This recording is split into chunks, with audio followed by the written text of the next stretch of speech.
ఏడుస్తూ చనిపోయేలాగా చేసే బిడ్డలు. అది విషయం. అట్లాంటి వాళ్ళరా మీరు అని అంటున్నాడు.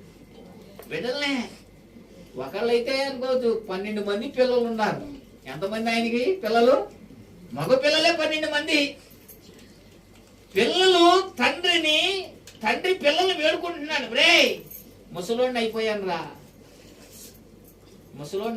రా, మీరు చేసే పనులు ఇక దుఃఖంతో ఏడుస్తూ మృతుల లోకములోనికి దుఃఖముతో దిగిపోవునట్లు చనిపోయేటప్పుడు కూడా అలాగా చచ్చిపోయే పరిస్థితి వచ్చిందిరా, మీరు నేను పంపించను రా అని అంటున్నాడు.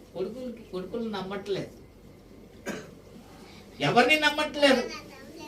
ఈ రోజున ఒక బిడ్డగా నీ తల్లిదండ్రుల పట్ల నువ్వు ఎలా ఉండాలనుకుంటున్నావు?